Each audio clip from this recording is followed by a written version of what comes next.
ahora a quien fuera el denunciante, a Tomás Ghisoni, uno de los hijos de Pablo Ghisoni.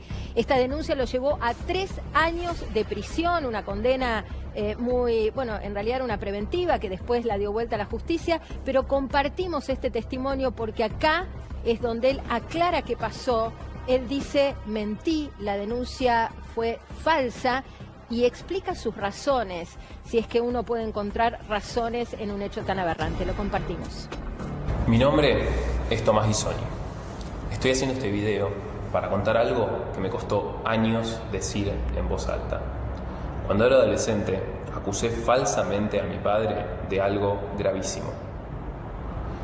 Y lo más difícil de admitir es que sostuve esa acusación durante más de 10 años. Recién hace aproximadamente 2 meses, y no por un clic mágico e instantáneo, sino por un proceso largo y doloroso, empecé a ver con claridad que aquello que había creído y repetido era una mentira. Con los años, empecé a ver cosas que no me cerraban. Contradicciones, manipulaciones, gestos, silencios. Pero como dije antes, no fue un clic, fue un proceso. Un proceso que me llevó meses, años tal vez. Hasta que algo dentro mío quebró. Y entendí que la historia que yo había defendido con tanta fuerza, que hasta milité, no era cierta. Bueno, no era cierta, ¿no? No era cierta. Milité una denuncia, una historia 10 que no era 10 años y llevó a su padre a la cárcel. A la cárcel. Es impactante. Cárcel. Sí, 2 años en una institución psiquiátrica, después una domiciliaria. La verdad es que es una historia escalofriante. Nos vamos en vivo, está Diego de Nicolás con Pablo Ghisoni. Diego, vamos a vos. Hola, ¿cómo estás, Marina? Hola, Facundo, buenas tardes. Y sí, Pablo Ghisoni, médico, está con nosotros y le queremos preguntar, en principio, bueno, ¿cómo está transitando estos días luego de este video donde su propio hijo hace este reconocimiento de las cosas que no fueron tal como las había dicho? Buenas tardes, Facundo, Marina. Buenas Gracias tardes, por Pablo. este espacio que me das. Se imagina que no es grato y simpático estar hablando de esto, preferiría una nota por reproducción, por ejemplo, pero bueno, es bueno tener este espacio para un poco sanear y limpiar las heridas y bueno, y toda la difamación pública que me han hecho, ¿no? La verdad que bueno, estoy muy conmovido, era algo que uno esperaba que ocurra, la verdad que tomó una dimensión, una velocidad que no esperaba, el tema de este video que él me envía, reconociendo cómo fue manipulado y bueno, y las cosas que ha hecho. Así que bueno, ahora estamos tratando de reconstruir este vínculo que imagínate que yo no tengo contacto con él hace 10 años, de ningún tipo de contacto, ninguno de mis 2 hijos. Claro. Así que bueno, un poco ansioso para ver cómo generamos esta revinculación con él, ¿no? Claro, decís, ninguno de mis 2 hijos, 2 quedaron del lado de la madre, vamos a decir, por llamarlo de alguna manera, o del lado de esta denuncia falsa. Otro de tus hijos te acompañó desde el primer momento y también ligó los coletazos de toda esta falsedad y la verdad es que lo lamentamos muchísimo. Y para entender la historia, ¿no? Pues estábamos repasando con Facundo, había un tema de, lo voy a decir en términos antiguos, de tenencia, una disputa por la tenencia de los niños entre Correcto. vos y quien era tu esposa y quien es la mamá. Y en algún momento vivieron con vos, ella los reclamó. ¿Y cuándo aparece esta denuncia? A ver, no es que había un tema de disputa. En el año 2012 a mí me dan el cuidado personal de mis 3 hijos y fue así hasta el año 2016, en marzo, donde ella en forma ilegítima y forma así de hecho, en un régimen de visita, se queda con 2 de mis hijos, teniendo ella un perímetro para convivir o perímetro para estar cerca de ellos. Les hace decir al más chiquitito, que en ese momento tenía 6 años, que yo le tiraba del pelo al asistente social. Entonces el asistente social decide, bueno, no, entonces hoy que se queden acá, con ninguna autoridad, pero bueno, el Fran vuelve, y los otros 2 se quedan ahí desde el año 2016, el juez de familia ordena el reintegro, como siempre ella desatiende la orden, la vuelve a repetir, hasta que ordena el rey, el reintegro bajo la fuerza pública. Y apela, y bueno, ahí quedaron hasta octubre del año 2016, que Cámara de Apelaciones ratifica que sean sacados por la fuerza pública. Entonces, para impedir el reintegro, asesorada por el abogado de ese momento, que era Juan Pablo Gallego, al día siguiente de que Cámara dice esto, me mete la denuncia a mí y a mi hijo Francisco, porque no compartió la mentira, de que al más chiquito, a Ignacio, lo habíamos abusado sexualmente durante todo el tiempo de la tenencia, los dos. Y el juez de familia entonces decide no ejecutar el reintegro. Esto fue lo que pasó. Y así quedó la causa hasta el año de 2019, donde después de 8 fiscales, una fiscal decide elevarme a juicio, me realizan un allanamiento, me procesan, y el 25 de junio del 19 la jueza Nini, por supuesto riesgo de fuga, alguien que toda la vida estuvo a derecho, dispone una prisión preventiva. Y así fue como estuve detenido 2 años y 3 meses, Claro. Efectivamente, con el cuidado del servicio penitenciario, y otros 6 meses en prisión domiciliaria con pulsera. Pablo, ¿cómo te va? Buen mediodía. Hasta el juicio, ¿no? Facundo Pastor, ¿cómo andás? Hola, Y en el Facundo. juicio, ¿qué pasó? Bueno, en el juicio no se sumó ninguna prueba. Esto también llama la atención, cómo puede ser que la fiscal de instrucción haya decidido elevarme a juicio cuando el fiscal de juicio, sin sumar ninguna prueba, porque no la había, decidió no acusar. Entonces el tribunal me absolvió por el pleno. Esto fue apelado después a casación, y casación recién ahora el 27 de marzo de este año también resuelve la absolución. Entonces ya tengo el doble conforme, pero la instancia judicial sigue porque la madre apela a la Corte Suprema ahora. Así que mi sentencia no está firme aún, y tengo algunas limitaciones, como por ejemplo, tengo suspendida la responsabilidad parental sobre mi hijo menor, que está conviviendo con ella. Tengo un perímetro con mi hijo, a pesar de tener un doble conforme.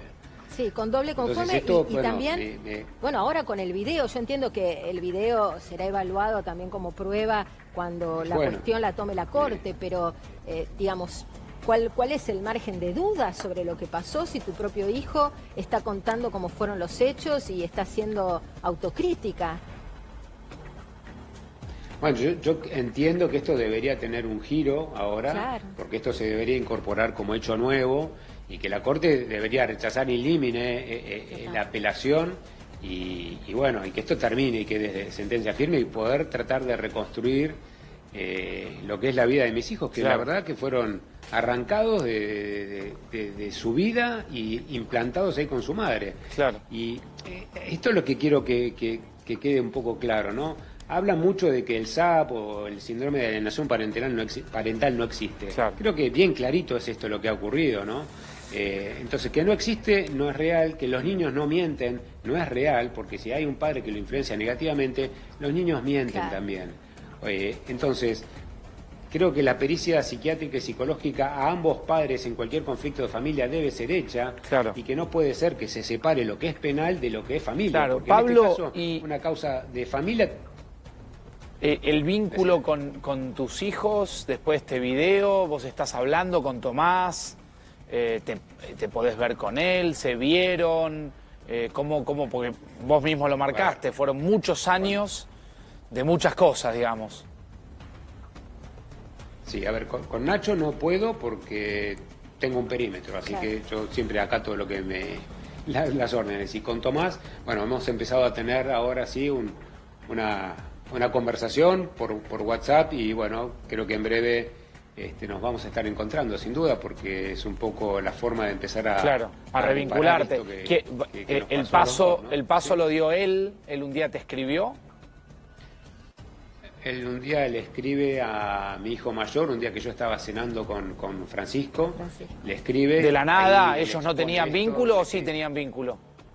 Sí, Francisco y Tomás se encontraban cada tanto, sí, te diría que cada mes, cada 2 meses tenían encuentros, iban a los cumpleaños de cada uno, no así con Nacho, ¿no? Mi hijo Francisco no lo veía. Claro. Pero bueno, él sabiendo que yo estaba con él, me mandó un WhatsApp donde me pide disculpas, donde siente un arrepentimiento y un dolor y una culpa por lo que hizo, porque aparte arrastró a mi hijo Nachito Claro. a que esté conviviendo con la madre y está pensando que está viviendo lo mismo que vivió él y que vivió Fran, ¿no? Claro, y pensaba en este calvario, ¿no? Porque no debe haber peor acusación que la que te tocó afrontar. Y también recordábamos hoy en la reunión de producción que en su momento hubo algunos scratches, manifestaciones públicas muy virulentas de tu ex, Andrea Vázquez, si no me equivoco. Sí, Sí, Andrea Vázquez.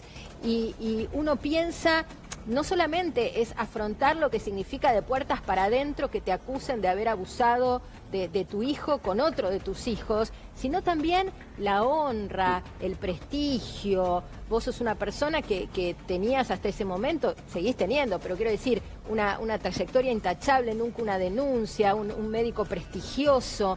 O sea, uno no puede mensurar el daño, cómo se levanta ese daño, ¿no? Bueno, lo dijiste casi todo, Marina. Te destruye en todos los ámbitos de tu vida, emocional, profesional, en la salud. Personal, porque me imagino que algún hijos. amigo, más allá de que te conozcan, te mirarían raro, dirían, che, ¿y si es verdad? Y vos estás tan seguro, ¿viste? O sea, la duda la siembran, ¿no? Bueno, y también la difusión pública y mediática te hace un daño tremendo, ¿no? Porque, a ver, yo digo siempre lo mismo, el programa, por ejemplo, de Señor Juez, o el de Mariana Fabiani, donde mi ex salió con esa lágrima de cocodrilo haciéndose la víctima, y esto tuvo una repercusión fatal en mi vida, yo todavía no estaba detenido. Entonces mi trabajo se destruyó y vos pedís derecho a réplica y no te lo dan. Entonces acá sí hay que acomodarle el tema de que un medio no le dé un micrófono a cualquiera sin chequear todo. Uno en todo caso es un denunciado y un denunciante, no una víctima y un abusador como me presentaban en todos los canales de televisión. Acá hay un sistema de abogados que se dedican a armar las falsas denuncias. Hay un sistema que si te parece, Pablo, ahora nos metemos en ese tema, pero no nos queremos ir de algo que dijiste antes que tiene que ver con cómo explica Tomás esto que hizo y que sostuvo por 10 años. Compartimos, si te parece, ese fragmento en su propia voz. Crecí escuchando que mi papá era peligroso, que tenía que tenerle miedo, que nos había hecho daño, nos había lastimado, nos golpeaba. Y yo, como hijo, creí lo que me decían. No fue una mentira inventada por mí, fue una historia sostenida, repetida, impuesta por una figura adulta en la que yo confiaba plenamente, mi madre. Pero esa historia, con el tiempo, se transformó en una verdad emocional que no tenía sustento real. En consecuencia de esto, mi papá fue preso 3 años. Perdió su trabajo, su nombre, su salud, su dignidad. En todo esto yo también perdí. Perdí la verdad, perdí la confianza en mí mismo, a mi familia y a mi papá durante más de una década. Bueno, muy claro cómo lo explica Tomás, cómo habla, cómo lo cuenta. Pablo habla de una verdad emocional sin sustento, ¿no? Yo conozco los mecanismos que ha utilizado ella porque la historia esta viene hace años y en su momento la madre también había detectado que sus 2 hijos, Tomás y Francisco, eran chicos superdotados y creó una organización que se llamaba Sapiens. Malnati vino a mi casa porque Tomás tenía problemas de conducta y lo habían echado de un jardín de infantes de Encañen y esto hace que los chicos estén manipulados de tal manera, creyendo en ese momento que eran superdotados, entonces iban al colegio y decían, no, mi mamá me dice que yo no tengo que escribir porque tengo disgrafismo. Bueno, lo mismo hizo con este tema del abuso. Acá no hubo nunca una prueba, hubo una cámara Gesell donde le hicieron decir a Nachito barbaridades acerca de mí y de mi hermano y de mi hijo, que la cámara Gesell dice, niño contaminado por el dicho de adultos. Y la pericia oficial no informó absolutamente nada. La de parte dice que sí, que el chico estaba violado, pero era una pericia paga. Entonces, acá el daño psicológico que hay que corregir es mucho. Hay mucha para terapia y mucho para sanar, y lo que uno pretende es que esta madre deje de hacer daño. Hoy pretendo que deje de hacer daño al más chiquitito. Entonces apelo a la jueza de familia, Loguercio, a la asesora de menores, que por favor haga algo para que este menor que está hoy conviviendo aislado de todo el mundo porque no tiene ningún familiar, porque se ha peleado con absolutamente todos, que tome alguna medida con respecto a esto. La verdad que mientras te escucho, ¿sabes en qué pienso? Mientras hablas y pones la cara y contás de estos 3 años de privación de la libertad, pienso en tu hijo Francisco también. Pienso que él también es víctima, es tan víctima como vos. Me parece un gesto hermoso de padre que estés poniendo vos el cuerpo, la cara. Yo lo vi a él también en varias entrevistas. Pero el daño a tu propio hijo, ¿no? El daño es para todos lados. Claro, ¿cómo está total. él después de esto? A ver, cuando una madre expone y destruye así a sus hijos... Eso. A ver, el título madre le queda grande. Pero bueno, yo lo pude acomodar de una sola manera, Marina. Es una psicópata narcisista, esto está en un expediente, está evaluada por peritos, y este tipo de patologías tiene esto, no tienen conciencia del daño. Y el daño que le ha hecho a Francisco, a ver, cuando vivían conmigo, fue a la puerta del colegio a gritarle: yo no sé cómo no te matás, con lo que vos le hiciste a tu hijo, a tu hermano, en la puerta del colegio gritándoselo. O sea, usted no tiene ni idea lo que ha vivido Fran y lo que hemos vivido todos. Pablo, que el daño es tremendo. Me quedo Perdón, pensando, ¿dónde estuviste preso? Bueno, como... ¿Y cómo fueron Yo esos estaba años? en Porque creo mediación que anoté que estuviste 2 años en el sistema penitenciario y unos tantos meses en tu casa o en un arresto domiciliario. ¿Cómo era el vínculo en ese momento con Francisco? ¿Quién se hizo cargo de Francisco? ¿Quién te iba a visitar? ¿Si estabas solo? Bueno, digo, lo que puedas o quieras contar de todo eso, ¿no? Que me imagino que habrá sido tremendo. Sí, a ver, a mí me detienen estando trabajando en el sanatorio acá en Temperley. Me agarro un pico hipertensivo, porque imagínate que de la nada, de algo que es totalmente inventado, apareces esposado en una camilla, me agarró un pico hipertensivo. De ahí terminé trasladado a una clínica porque yo dije que me iba a matar y jamás en mi vida tuve una ideación suicida. Así que bueno, estuve en una clínica psiquiátrica en Banfield, me llevaron un día, pasé un día en el Melchor Romero, una cárcel de psiquiátricos. Estuve siempre custodiado por el servicio penitenciario todo el tiempo, y bueno, agarré la pandemia también, con lo cual los periodos de visitas se cortaron totalmente. Claro. Y después, cuando la gente podía salir un poco a la calle, los veía por una ventana, que venían 2 veces por semana mis padres, mi pareja, Francisco.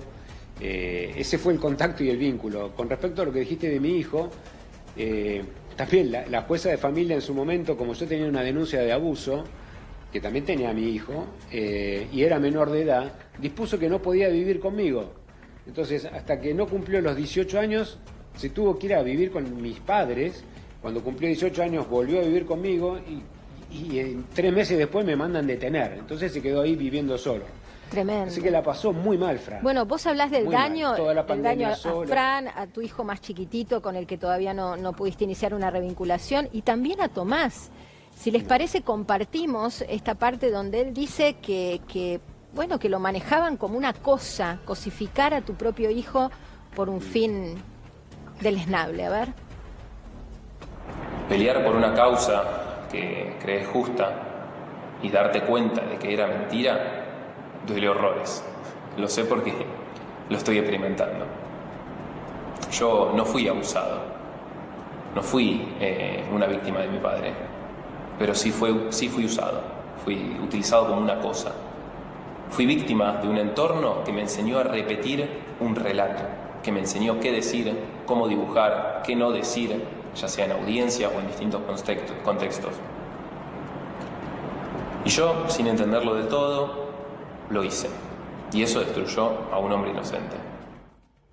Bueno, una cosa entrenada para tal fin. ¿Solamente estaba tu exmujer detrás de todo esto, Pablo? ¿O había más gente? No. Acá hay todo un entorno. Ella trabaja en acceso a la justicia en la Matanza. Tiene un cargo ahí donde la llevó esta periodista feminista Liliana Hendel, otra activista, con la cual no puedes cruzar una palabra sin que te insulte. Y bueno, hay un sistema, hay abogados. Hace poco vi una nota de un abogado que le hicieron una cámara oculta donde estaba haciendo esto, a ver, extorsionar a alguien para hacer una falsa denuncia. Entonces esto es muy serio, hay psicólogos, peritos forenses como Virginia Kramer, Juan Pablo Gallego, Fundación Casa Civil. Hay un entorno y hay una sistemática, y esto lo ha visto Contegrán y ha hecho un pedido de investigación porque ha visto que hay determinados abogados que tienen muchas causas iguales en distintos juzgados. Entonces, bueno, esto es un poquito lo que uno pretende que pase, que la justicia haga lo que tenga que hacer, que se comprometa con los menores, que haya compromiso, porque dejar de ver a un padre, una madre por años no tiene recuperación, ¿no? No. Que esta ley que se pretende de falsas denuncias involucre al Poder Judicial, que involucre que haya penas para aquellos que denuncian falsamente, pero una pena en serio. Bueno, ahí diste en una tecla. Ayer hablábamos con la senadora Carolina Lozada, que es quien impulsa este proyecto, y recordamos aquella jornada en el Senado donde fue el ministro de Justicia, sí. y nos decía Lozada que ahí estuvo tu hijo Francisco, si no me equivoco, y que escucharlo a Francisco Correcto. Fue uno de los disparadores en Tomás para grabar el video que grabó y para reconocer lo que hizo o para hacer contacto con lo que hizo. ¿Esto es así? Sí, así fue porque él hace, por lo que me dijo Fran, porque él sí hablaba, que él venía sintiendo esto, empezó a hablar con su abuelo, con el padre de su madre, y le empezó a contar un poco cómo era la madre de chica, entonces empezó a ver que hay cosas que no le cerraron nunca. Y bueno, y de haberlo visto a Fran contando eso, esto fue un poco lo que lo decidió a empezar a analizar las cosas de otro lado y darse cuenta de que fue manipulado y usado. Sí, creo que eso lo de Carolina Lozada y el Senado fue un poco el disparador, ¿no? De todo esto. Viste que a veces el Senado queda demasiado expuesto en estas cosas irracionales e inhumanas, que si pueden o no usar el baño, la fuerza de seguridad, y bueno, también hay una función constructiva que bueno, también hay que subrayar, porque si no, viste, parece que es todo lo mismo y no es todo lo mismo. Ahora, Pablo, ¿cómo sigue esta historia? Es decir, por delante, ¿qué tenés? ¿Cómo sigue ese intento de revincularte? ¿La justicia te lo va a permitir? En algunos casos tenés que esperar, en otros no. Bueno, a ver, yo hoy debería tener que esperar porque yo pedí que me levanten la responsabilidad parental que tengo suspendida, la pedí en familia, que me lo levanten y que me quiten el perímetro, que no sé por qué me lo han puesto, porque jamás tuve ni conducta con Nacho, ni por WhatsApp, ni por nada. Me dijeron que no, lo apelé, esto está en Cámara de Apelaciones, y aparentemente Cámara de Apelaciones dice que no me lo van a quitar porque la sentencia penal no está firme. Entonces, primero creo que se corrija esto, y segundo, que la causa penal termine y que la jueza de familia y la asesora de menores hagan algo con mi hijo ya. Que se encuentren con él, que hablen con él, que vean cuál es su vivencia, porque cuando yo tuve a los menores a mi cargo, mis hijos estaban obligados, igual que yo, a tener terapia todas las semanas. Cada 3 meses yo tenía que ir a llevar a los chicos a ser evaluados por el cuerpo técnico. Y en ese contexto me meten una denuncia diciendo que yo me los abusé durante todos esos 3 años, siendo los chicos peritados y evaluados. Estaban monitoreados constantemente. Cuando mis hijos quedan... Exacto. Y cuando mis hijos en 2016 quedan en manos de la madre en forma ilegítima, perdieron todo control de nada. O sea, jamás fueron vistos por una psicóloga, no fueron más a terapia, no hubo más control de nada por parte de familia. Entonces yo tengo un enojo con cómo la gente de familia maneja esto. Si te parece, a un padre Pablo, le exigen tanto. Sí, me parece clave lo que decís, está atado también a lo que hablábamos de las falsas denuncias. Sí, y tenemos un corte de Tomás hablando de esto antes de... Y hay un término que por ahí en ratito podemos discutirlo, está Analía Raniazá, que es el tema, el término, el concepto alienación parental. Ahora después lo podemos discutir, seguramente Analía nos va a ayudar. Sí, es un tema muy importante porque se habla mucho, se sabe poco, pero realmente es muy interesante poder debatirlo. Arrancamos por este corte de Tomás donde habla de las falsas denuncias. No estoy acá para negar que existen abusos reales, porque sí, los hay y merecen justicia.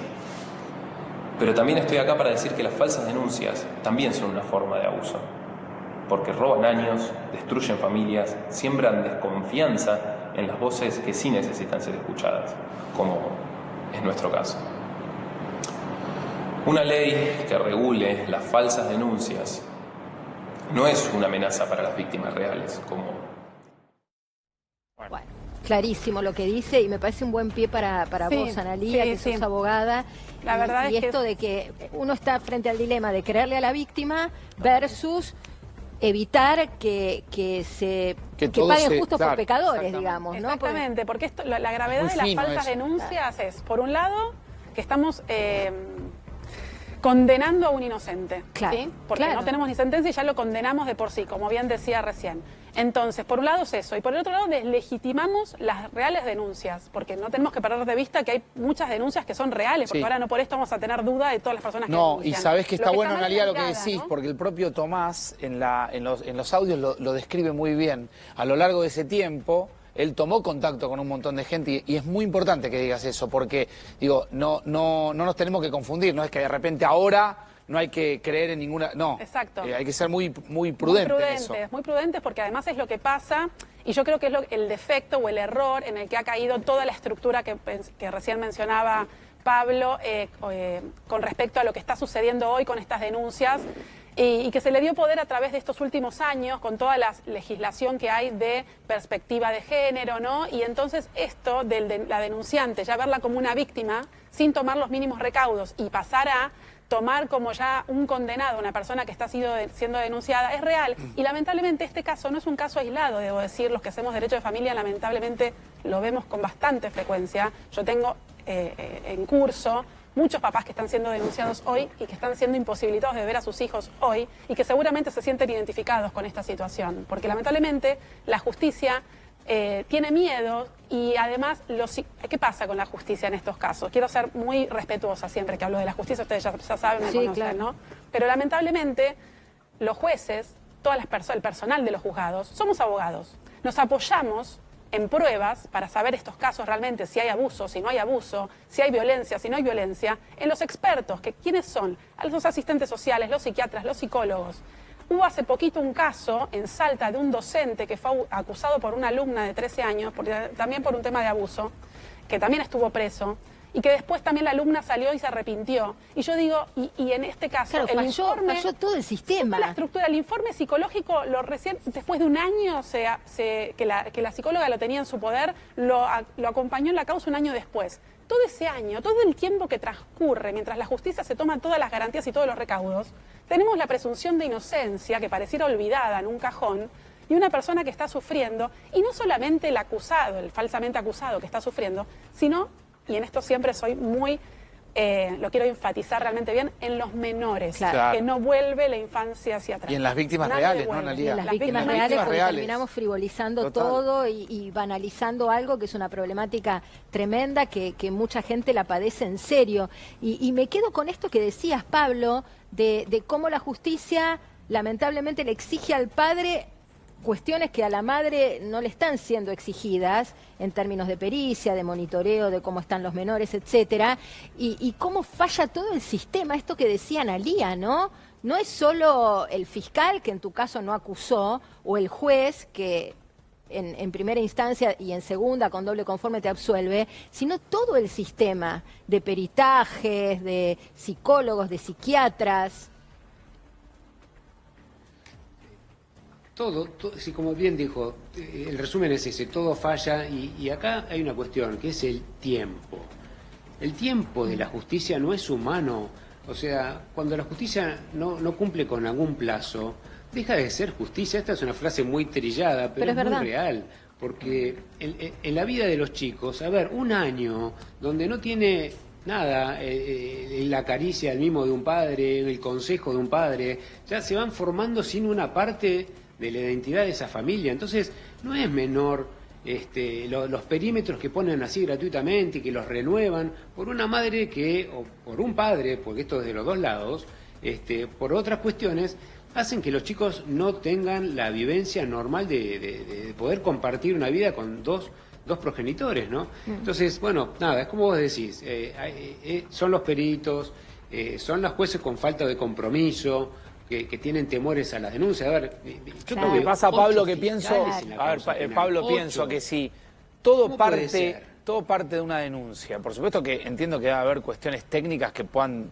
distinguir. Una cámara Gesell es una pericia sí. completamente técnica, con un método técnico, pero si todo parte, digo, después en el sistema, seguramente hay muchos que fueron incluso arrastrados por la mentira. Digo, no es para salvaguardar a nadie, No, sino y estoy los pensando tiempos. en los tiempos y en un sistema. Aún con la voluntad y el expertise para desarticular la mentira, los tiempos de la Y sí. justicia, ¿viste? Para el que tiene la preventiva sobre la cabeza, Y eso son... es importante también reglamentarlo, Marina, porque los abogados tenemos plazos perentorios. Ah, es Tenemos verdad. 3 días para apelar y si no apelamos perdemos el derecho. Bueno, los plazos que tiene la justicia hay que revisarlos. Porque están los plazos, están, pero no los cumplen. Bueno, No los cumplen. hay una idea que es optimizar la ley o crear una ley que contemple esto de las falsas denuncias. Hablábamos de la discusión que se dio en el Senado de la Nación. Son 30 segundos del ministro de Justicia, de Mariano Cuño Libarona. Y el daño que se produce es enorme. Recién lo hablábamos, no solamente a la víctima de la denuncia falsa, sino que esto trasciende, porque lo perjudica a su familia, lo perjudica en su honor, lo perjudica en su trabajo, perjudica a la administración de justicia, que es víctima de una falsedad por parte de quien incurre en el delito. Y en ese marco nos encontramos con un código penal que es del año 1921. Bueno, ahí está, el código es de 1921. Bueno, esto que decía Analía, hay que revisar, hay que volver a regular, hay que... Y lo más interesante de lo que dice Cuño es que los efectos trascienden a Pablo, a sus hijos, a su familia. Es destrucción total, porque también pensaba, Pablo, la justicia te dio la derecha, seguramente lo hará la corte. ¿Y quién te devuelve todo lo que perdiste por el camino? ¿Quién les devuelve a tus hijos todo lo que perdieron por el camino? ¿Cómo se repara ese daño? Bueno, creo que con asimilar lo que te pasó, un hecho en la vida, acomodarlo como puedas, porque sabes que no tiene reparación esto. No. No hay forma de repararlo. Es cuestión de decir, bueno, a ver, viví este cataclismo y con lo que tengo, con lo que me quedó, veo cómo me reinvento y cómo reinventamos la relación familiar. ¿Y crees No que es hay otra posible, forma, porque Pablo? no hay forma que te lo devuelva. O sea, me gustaría verla presa a esta mujer, ¿no? Yo quisiera que algo le pase y verlo, porque que me digan la justicia divina lo va a acomodar. Bueno, uno quisiera que algo pase, porque no puede ser gratis hacer tanto daño. Y el tema es que es muy fácil hoy para una mujer hacer que pase algo con la vida de otro hombre y que no le pase nada. Y por eso hay tantas falsas denuncias, porque no pasa nada. Entonces, si se penaliza realmente y si hubiera una buena condena, creo que la gente se mediría. Es lo mismo que pasa con las multas. A ver, vos te cuidás de no dejar el auto mal estacionado porque sabes que algo va a pasar. Acá, como no pasa nada, la cosa sigue y funciona. Entonces se hizo un hábito y hay un comercio con esto. Y a esto es lo que apunta el tema de la ley de la falsa denuncia. Pablo, entendemos que el vínculo de Tomás con su madre no está roto, o no sé. No, se cortó, ya está, lo bloqueó totalmente.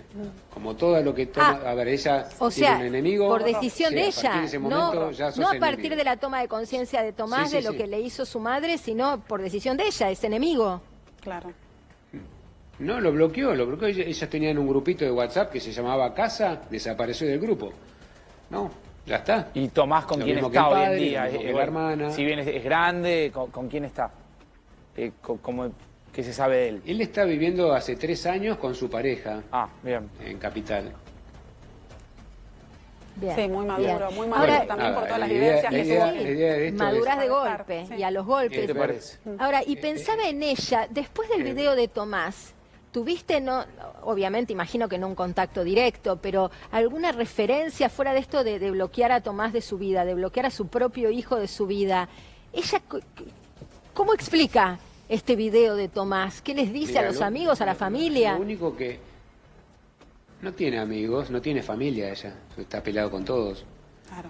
Lo único que me dijo Francisco es que había publicado algo del síndrome de la víctima arrepentida. No sé, se ve que encontró algo donde pudo acomodar por qué Tomás se justificó habiendo sido víctima.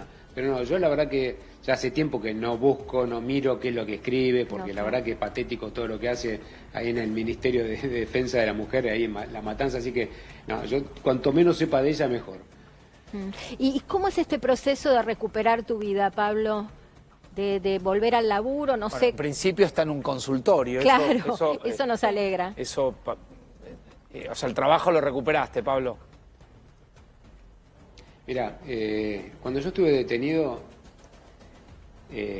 yo lo dije esto en alguna charla que di en Río Gallegos, el cordón umbilical y lo que me mantuvo vivo fueron mi pareja, Andrea Escribano, Francisco, mi hijo, mis padres, un apartado muy especial a todos los pacientes, porque he tenido manifestaciones que yo veía por televisión de pacientes en la calle con pancartas, cartas, mails.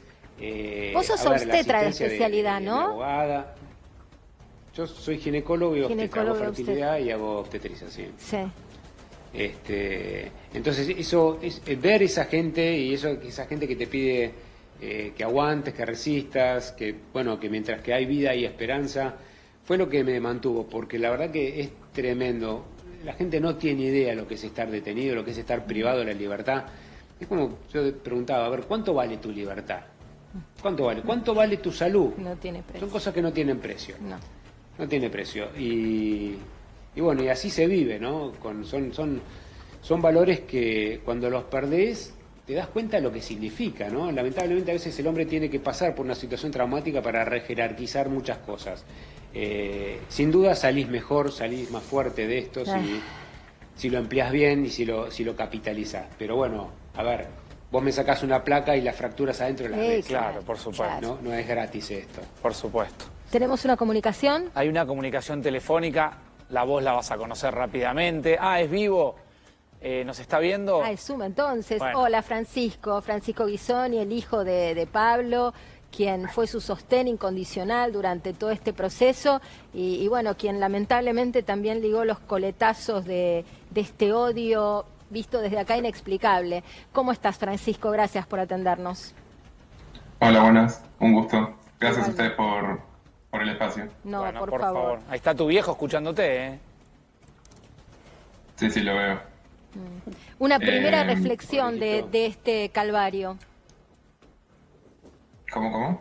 Una primera reflexión, lo que nos quieras decir sobre estos años y sobre este final, porque en algún punto esto es un final o el inicio del fin, ¿no?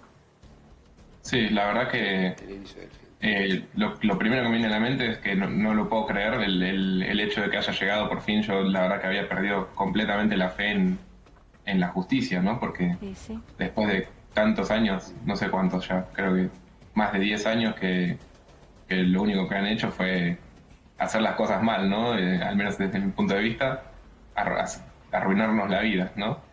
Y que por fin estén llegando los resultados positivos, por así decirlo, o incluso esto, que los medios que en su momento fueron simplemente dañinos, la verdad que es increíble, no lo termino de creer. Sobre todo la conexión de nuevo con mi hermano, y eso la verdad que, bueno. Bueno, contá, Francisco, algo de eso, ¿no? Vos contaba tu viejo que nunca perdiste contacto con Tomás, que se hablaban por ahí de manera muy esporádica. ¿De qué manera te diste cuenta que él iba a dar ese paso, que era, bueno, grabar el video, ¿no? Sí. Bueno, yo realmente por muchos años no hablé con él porque sinceramente creía que, o sea, le echaba la culpa en gran parte de esto, porque entendía que tenía una edad distinta, ¿no? Y que podía llegar a haber discernido de la misma forma que hice yo, porque, bueno, nos llevábamos 2 años dentro de todo. Pero bueno, entiendo que cada uno lo ve distinto y con el tiempo nos fuimos acercando, principalmente él me escribió porque quería que nos veamos y siempre, la verdad que siempre quise volver a tener relación porque obviamente es mi hermano y es parte de mi familia y a pesar de que me dolía, tenía la esperanza de que realmente se dé cuenta en el momento de lo que estaba pasando. ¿Y cómo realmente crees que así hizo fue el a clic? principios de este año. ¿Cómo crees que hizo el Claro, clic? eso. Sí.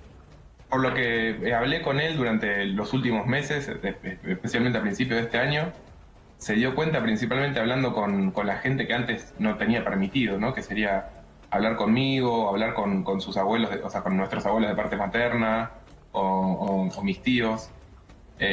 Bueno, gente que le hizo ver que al final mi mamá realmente estaba haciendo las cosas mal, ¿no? Y que tenía un problema. Y eso se ve que le hizo despertar. Claro. Y bueno, después de hablar en la Cámara de Senadores, fue que hablamos muy seriamente de esto y bueno, llegó Y dio el paso. a darse cuenta que... Ahora, claro, exactamente. Francisco, vos nunca perdiste, por ejemplo, contacto. Vos hablaste recién de tus abuelos maternos. Sí, me impresionó eso. Nunca perdiste contacto con ellos y ellos también. No, sí, Vos siempre... yo sí. tampoco, sí. Los últimos 10 años casi nunca había hablado con ellos porque también habían apoyado toda esta situación y era algo que me dolía porque, bueno, todas eran... Bueno, doloroso, ¿no? Ver que estén apoyando, que te llamen abusador y todo. Pero bueno, también ahora puedo entender que es más de lo mismo. Yo sufrí lo mismo en su momento. Yo de verdad, realmente creía que mi papá me había empujado por las escaleras, aunque no viví eso. Lo que había vivido fue que me resbalé por unas alfombras y gracias por culpa de mi mamá, yo después de un montón de tiempo de manipulación y presión, terminé denunciando que me había tirado por las escaleras. Claro. Así que puedo entender perfectamente que una persona como mis abuelos o mi hermano hayan caído en algo similar. Y ahora retomaste contacto con Tomás, que eso está buenísimo. Sí. ¿Retomaste también contacto con tus abuelos maternos o eso va más lento? Sí, sí, sí. No, también con mis abuelos y mis primos y nos estamos viendo de a poco. Pero bueno, claro, es complicado, obviamente. Claro. Sí, y entiendo que para tus abuelos maternos también debe haber sido muy difícil asumir que su hija, que esa persona que criaste, es todo capaz, durísimo. Claro, Todo de esa monstruosidad. Y me imagino que ellos habrán sido los primeros sorprendidos al darse cuenta de la verdad. Y la verdad que no me gustaría hablar tanto por ellos, pero Sí. me imagino que debe haber sido horrible, ¿no? De haber tenido que alejarse de sus propios hijos. Claro. Claro. ¿no? Claro. ¿Y cómo es esto de que te convenzan de que pasaron cosas que no pasaron? ocurrieron? Eso debe Porque dabas ser el ejemplo, enloquecedor. claro, el ejemplo de la escalera, que vos decís, bueno, yo me tropecé con una alfombra y me caí, pero me convencieron de que me había empujado mi papá. ¿Cómo es eso? Y sí, ese es el ejemplo que tengo yo, que es lo ¿Sí? de, en un principio estábamos teniendo un régimen de visitas en ese momento con mi papá, porque estábamos viviendo los tres con mi mamá, y siempre tenía que buscar algo para quejarme o algo que me haya dicho, por esto la pasé mal en el régimen de visitas o esto fue lo malo, porque siempre que llegaba a casa después del régimen de visitas empezaba un interrogatorio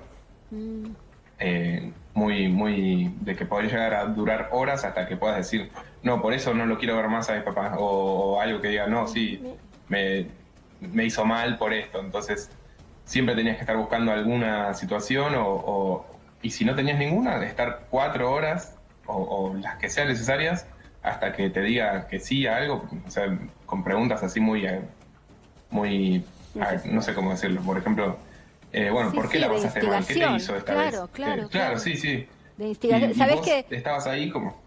Mientras habla Francisco, la doctora Analía Rañaza. Rañaza asiente con la cabeza, como si estuvieras Sí. describiendo una situación de manual. Es que es de manual, Marina, sí. Y la verdad que escucharlo hace muy bien Tomás, para que te escuchen también tantos chicos que pueden estar viéndote ahora en vacaciones de invierno. Porque la verdad que suele pasar mucho esto de cuando las mujeres a veces, y quiero ser respetuosa, bueno, además soy mujer y madre, tengo 3 hijos varones, y quiero ser muy respetuosa también del género, pero es cierto que cuando uno se separan muchas veces, la mujer, la mamá pollito, digo yo, no entiende esta reorganización familiar y esta situación de que los nenes tienen tanto derecho a estar con un papá y con la mamá. Entonces, cuando van a la casa del papá, vuelven, empieza realmente ese interrogatorio muchas veces, no en todos, pero en muchos casos se replica esto que está comentando Tomás, de pasó algo, te hizo algo, te dijo algo. Pero la sensación que me da el relato de Francisco es que hasta que vos no le dabas la razón, Exacto. no le decías que había pasado algo, Él no quería aflojaba. Intento de convencimiento, Claro. como ¿no? contentándola para contentar a Sí, la mamá, exactamente. seguramente. Ahí estaba el ¿no? intento de convencimiento, ¿no? Claro, La manipulación. esto era Claro. así, era también una forma de sacártela encima, reconocer cosas. Claro. Claro. Literalmente tenías que decir que sí a algo, aunque sea lo que sea, para que por fin volver a la vida normal o volver a estar bien. Y nada, había veces que terminaba diciendo que sí, ni siquiera saber qué, como por ejemplo esto de las escaleras. Claro. Y recién tu papá en decía ese- de un episodio de tirarles del pelo, ¿no? Supongo que será parte de la misma mecánica. No lo estaba escuchando. Que la primera acusación que recayó sobre él, Pablo, y cualquier cosa, sí. fue esto de que les tiraba del pelo. Tu papá, ustedes. Bueno, sí, yo en ese momento estaba más o menos ahí porque fue el último régimen de visitas y la última vez que vi a mis hermanos, después de, 10 años. Ahora ya los estoy volviendo a ver, pero bueno. Que sí, nosotros teníamos que volver porque teníamos un régimen de visitas y mi mamá les empezó a decir como que si se quieren quedar porque van a tener que denunciar algo. Y empezó esa situación que yo había vivido tantas veces, pero con mi hermano menor, que en ese momento tenía 5 años, a preguntarle, ¿y por qué te querés quedar? ¿Qué es lo que te pasa en tu casa? ¿Te pegó? ¿Te hizo algo? ¿Te tira el pelo? Algo te tiene que hacer, si no te vas a tener que ir. Y así durante horas. Y yo obviamente lo intenté detener porque ya sabía cómo eran las cosas y me encerraron en la habitación en ese momento. Y nada, sí, terminó diciendo que sí, a que tenía miedo o a que le tirara el pelo, una cosa así. Y fuimos los tres a una comisaría a hacer una denuncia, que ni siquiera nos bajamos del auto. Ella simplemente fue y se los quedó. Yo no quise participar en la denuncia y me volví. Claro. Pero bueno, mis hermanos se quedaron ahí desde entonces. Francisco, a ver, quiero hacerte esta pregunta con mucha prudencia y si no la querés contestar, por supuesto, estás en todo tu derecho. Dijiste, creo que antes, que tu madre no hizo las cosas bien. ¿Crees que ella necesita una asistencia? ¿Te gustaría que alguien la ayude? ¿Pensás en eso? ¿No lo pensás? ¿No te importa? Sí, no, claro que tristemente tengo que decir que es mi mamá. O sea, yo no... me encantaría que sea una persona normal, pero estoy convencido que no es. O sea, alguien sin un problema no podría hacer algo así de grave.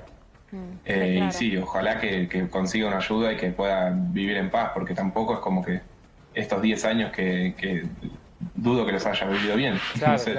Claro. A mí lo que me llama la atención de este caso es realmente, hay que pasar por ciertas pericias cuando se hacen este tipo de denuncias, que nadie haya advertido, que ningún asistente social, psicólogo, psiquiatra haya advertido la patología, digamos, el diagnóstico de tu mamá, ¿no? O sea, que haya pasado inadvertido, porque una persona sana se entiende que si vaya a hacer una denuncia es porque realmente pasó algo grave o tiene indicios o elementos para probar de esto grave. Pero ahora, cuando encima esa persona que está denunciando, cuando no hay elementos y además tiene una patología, un diagnóstico... Pero es lo que decía Pablo, nadie la peritó. Exacto. Como no estaba acusada de nada. O sí, y se pasó o se inadvertido. fue, claro, ¿Qué o es lo se que fue pasó? peritando, o se fue construyendo todo un lío tremendo sobre una... A mí me gustó mucho algo que dijo Tomás, una verdad emocional sin sustento. Porque a veces cuando aparecen esas escenas que los chicos describen bien, de cosas que no sucedieron, pero que se convierten como en verdades emocionales, se construyó... Relato. Un relato. Es relato. Un relato. No sé, Francisco o Pablo, el que quiera contestar esto de cómo nadie detectó si hay algún tipo de patología psiquiátrica detrás del accionar de ella. Y ya hay Marina, una cosa sí, que... claro, pero Sí, Pablo, sí. Lo que pasa es que en la instancia jurídica te dicen que ella, por ejemplo, no es la denunciada. Claro. Que ella es una denunciante, entonces vos no podés hacer foco. Entonces yo decía, pero bueno, vayan a los expedientes de familia, donde ahí hay una pericia psiquiátrica que dice que esta mujer es una psicópata narcisista diagnosticado por el Cuerpo Médico Forense de Loma de Zamora. Pero te dicen que no. Entonces acá a mí me volvieron a periciar, Claro. entonces ella como que queda corrida del foco. Por eso va a ser Este es muy el punto interesante de lo que te decía de que... Sí, que por la eso va a ser muy justicia interesante no- que la justicia articule Eso, estas dos, articular es la palabra. claro, los dos fueros, el de familia en estos casos, porque vos fíjate como para ciertas cosas la justicia de familia le dan margen para actuar con medidas de protección del ámbito penal, como las restricciones perimetrales, demás, y a la inversa no se nutre de las pruebas que hay en las causas de familia, que son tan necesarias en estos casos. ¿Por qué? Porque vuelvo a lo mismo, porque también se deslegitima, no solamente se acusa a una persona que es víctima, sino que en estos casos también se deslegitima todas las denuncias que realmente son verdad, verídicas, ¿no? Las Entonces, reales. Sí. Ahora, Francisco, perdón por la pregunta que te voy a hacer y voy a tratar de ser lo más cuidadosa posible, pero ¿cómo se digiere, cómo se resuelve en tu cabeza que tu madre haya sido capaz de acusarte de algo tan atroz y de arruinarles la vida a todos? Porque es a vos, es a tu papá, es a tu hermano Tomás, es a tu hermano más chiquito. ¿Cómo se acomoda eso? Y que la justicia, en y pos que de la proteger, justicia fue cómplice. claro, en pos de proteger, claro. en realidad termina haciendo más daño. Claro, ¿no? claro, de lo que se obvio. intenta proteger. Sí, pero dejando a la justicia a un costado, ¿no? Y yendo a lo que más importa, porque te importa tu madre, porque es tu madre, ¿cómo no te va a importar? Sí, totalmente. Es que yo por eso siempre digo, como que siento que tengo la mente partida en esa situación, porque por un lado digo, no me puedo acercar o no puedo estar pensando en esta persona que hizo tanto daño, y por otro lado si pienso que es una pobre persona que tiene un problema y nada, no puedo no sentir pena, digamos. Sí, Claro. sí. Pero bueno, entiendo que es una persona en la cual no hace bien tener cerca tampoco. Claro, y también, bueno, tu hermanito más chiquito sigue con ella, digo, todavía tiene capacidad de daño, ¿no? Si no se trata, si no revisa su conducta. Sí, totalmente. Yo le quería- Por eso mismo me parece tan importante resolver eso. Claro, Lo no del- estás de que- vos, Francisco, en contacto con el más chiquito, ¿no? No, la verdad que todavía no. Es muy difícil porque, bueno, Claro. lo tiene captado, digamos. Claro, claro. ¿Querías preguntar algo? Sí, no, Analia? le quería preguntar a Pablo si con toda esta situación y ahora sintiéndose más fuerte, no está pensando con sus abogados alguna forma de que el más chiquitito pase a estar, yo sé que lo ideal sería a resguardo de él, pero a resguardo tal vez de sus abuelos, no sé si paternos, si tenés a tus papás. Sacarlo de ahí. Sacarlo de ahí, Sacarlo de ahí. Incluso parecieran haber empezado a actuar los maternos, los abuelos maternos también, ¿no? Eso Que es también, clave. recordemos, Analia, Claro. que los abuelos tienen sus derechos también, ¿no? Exactamente, exactamente. Y más cuando se sabe y ya tenemos la muestra clara de que les hicieron daño ya a 2 de 3 hijos, hay uno más chiquitito que aún puede estar siendo, cada día que pasa, digamos, es un daño aún mayor y podría ser, digamos, otra la situación. Por eso quería preguntarle a Pablo si está analizando Sí. en este momento esto. Sí. ¿Qué te parece? Sí, claro que uno lo está analizando. A ver, desde mi posición hoy día lo que pretendo es que me saquen la prohibición o perimetral. la suspensión del cuidado personal. Yo no puedo saber ni cómo está, no puedo peticionar nada por él. Entonces, lo primero que tendría que hacer es eso, que me saquen eso. Y en el Exacto. mientras tanto, bueno, sí, a ver, no sé, los abuelos paternos, tanto Tomás como Francisco, y sobre todo también ver un poco qué es lo que quiere Nacho, ¿no? Porque ya ha sido usado mucho. Entonces quisiera que nada se haga por la fuerza y que Claro. sea por decisión propia, ¿no? Ese es un gesto de amor. Para no generar más daño, ¿no? Claro. Entonces Claro. él está viviendo allá en San Vicente, no sé si él quiere salir de San Vicente, bueno, nada, creo que es mucho para analizar, pero me parece que sí no tiene que estar con esa madre, eso sí lo tengo claro. Claro, claro. Qué delirio ahora que vos tengas un doble Es muy conforme difícil, la verdad que es en muy la difícil. justicia penal a tu favor y que eso sea Insuficiente, agua en la justicia insuficiente, civil, parece. ¿no? Sí, sí. Que no importe, que de lo mismo. La verdad es que hay un sistema acá No, que, pero que terminó, falla. a ver, Marina, uno ha escuchado casos de falsas denuncias, pero nunca que hayan avanzado tanto. Este hombre terminó 3 años preso, 2 en el sistema penitenciario, 1 con un arresto domiciliario, involucró recursos del Estado. Y Francisco denunciado también. Francisco denunciado, una familia, digo, hay un montón de cuestiones quizás emocionales que son irreparables, Mira, Facundo, clarísimo.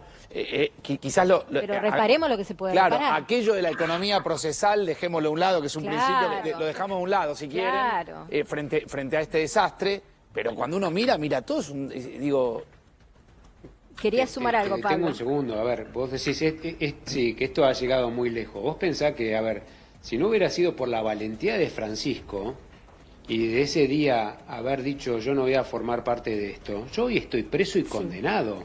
Y hay gente que está muerta por una falsa denuncia. Yo me he empezado a vincular con el tema de la falsa denuncia con madres que han perdido a los hijos por una falsa denuncia de una novia que lo escrachó en las redes y gente que se quitó la vida.